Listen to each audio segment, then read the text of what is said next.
Assalamualaikum warahmatullahi wabarakatuh. Perkenalkan, nama saya Fajar Al-Ghifari Dove dengan nomor induk mahasiswa 200420096.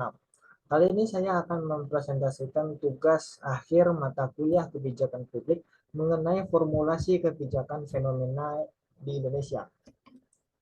Adalah mengenai kemacetan yang ada di provinsi saya, yaitu Provinsi Sumatera Barat.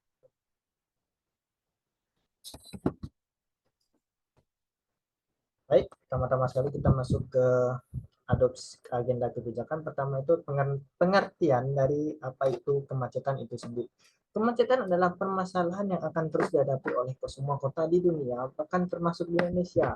Karena kemacetan itu disebabkan karena kapasitas kendaraan itu semakin bertambah, dan kemudian kurangnya disiplin para pengendara atau para pengguna kendaraan, kemudian parkir yang tidak beraturan, serta tidak bertambahnya luas jalan. Karena seperti kita ketahui, penghasilan masyarakat itu semakin tinggi, sehingga orang-orang mampu untuk membeli kendaraan pribadi seperti mobil dan motor.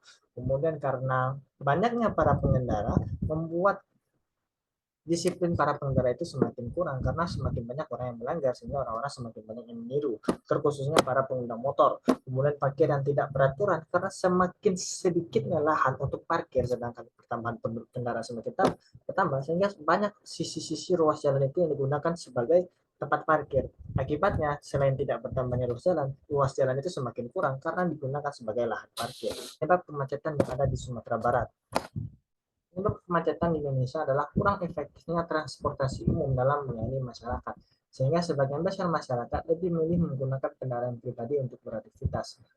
Tak terkecuali di Provinsi Sumatera Barat, karena seperti kita tahu Provinsi Sumatera Barat itu banyak sekali orang-orang yang pergi merantau ke luar Sumatera Barat, terkhususnya ke Pulau Jawa. Setelah mereka pergi merantau di hari raya libur atau di hari libur panjang seperti hari raya Natal, hari Tahun Baru, atau libur hari raya, itu orang-orang akan kembali ke Sumatera Barat untuk sekedar melepas rindu atau bisa dibilang sebagai mudik.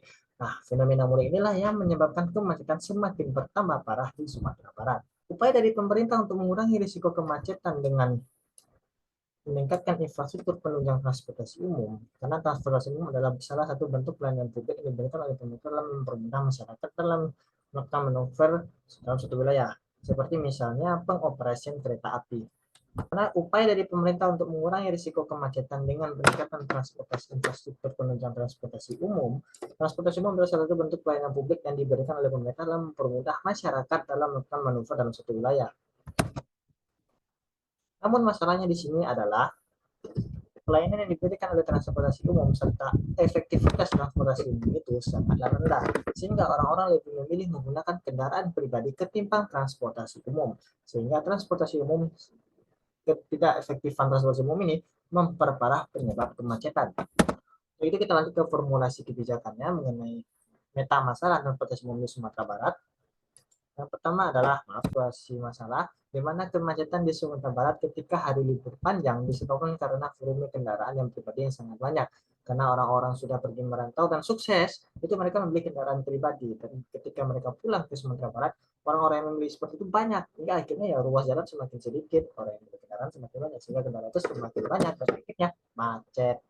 Selain itu, rincian permasalahannya itu adalah kendaraan yang semakin mudah, kendaraan pribadi yang semakin mudah dijangkau, sehingga orang lebih malas menggunakan transportasi umum, karena transportasi umum itu sendiri tidak memberikan pelayanan yang baik. Infrastruktur penunjang transportasi umum itu juga tidak terlalu maksimal, sehingga masih banyak orang yang melanggar lalu lintas yang menambah alasan kemacetan. Seperti saya biasa tadi, misalnya seperti parkir sembarangan, menabrak lalu lintas, atau pelanggaran rambu-rambu lalu lintas, sehingga kemacetan semakin parah.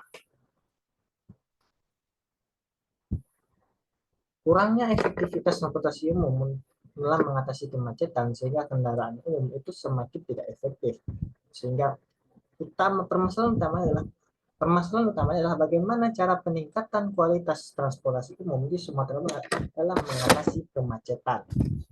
Itu saya akan menggunakan dalam formulasi ini saya akan menggunakan dua jenis pendekatan. Yang pertama itu adalah pendekatan peran serta warga negara, karena seperti yang dimuatkan oleh John Lake dan John Mill, pendekatan peran serta warga negara diperlukan karena kebijakan yang ini adalah bentuk lanjutan pengembangan kebijakan yang sudah pernah dilakukan di Indonesia. Seperti di DKI Jakarta yang kita kenal itu wilayah yang suka sekali yang setiap saat itu selalu macet. Pelayanan publik, di mana transportasi umum itu adalah pelayanan publik itu sendiri, maka lebih pantas menerapkan pendekatan peran serta warga negara. Pendekatan ini didasari oleh pemikiran demokrasi klasik yang dikemukakan oleh John Locke dan John Mill. Mereka berpendapat bahwa adanya pengaruh yang baik dari peran serta warga masyarakat dalam perkembangan kebijakan publik.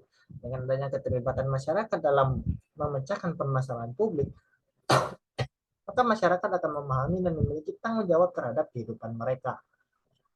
Adanya peran masyarakat didasari pada harapan yang tinggi terhadap persoalan masyarakat seperti macet ini, dan adanya keinginan untuk terlibat dalam kehidupan sosial seperti untuk mengurangi kemacetan.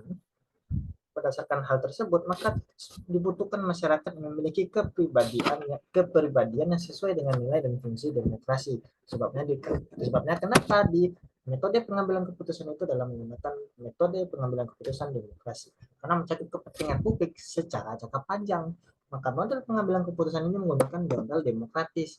Model ini merupakan salah satu model yang menghendaki agar setiap pemilik hak demokrasi diikutsertakan sebanyak-banyaknya dalam penentuan kebijakan, khususnya untuk contoh kasus saya ini mengurangi kemacetan. Model ini biasanya dikaitkan dengan model publik. Kali ini saya akan mengkaitkannya dengan model peran serta warga negara. Nah, berdasarkan hasil pendekatan dan berdasarkan metode pengambilan keputusan, maka dapat disimpulkan saya memiliki 4 jenis program yang dapat dilakukan, 4 jenis kebijakan yang dapat dilakukan oleh pemerintah Sumatera Barat atau nasional untuk mengurangi kemacetan, terkhususnya di Sumatera Barat, untuk menunjang infrastruktur transportasi umum. Antara lain kebijakan tersebut, kebijakan untuk meningkatkan kualitas transportasi umum untuk mengatasi kemacetan Sumatera Barat antara lain adalah kebijakan pertama itu adalah free trip. Sederhananya, free trip adalah program yang dapat dilakukan oleh pemerintah atau swasta atau kerjasama antara dua lembaga tersebut untuk menekan penggunaan kendaraan pribadi yang berlebihan dengan cara memberikan tumpangan kepada masyarakat yang memiliki arah tujuan yang sama.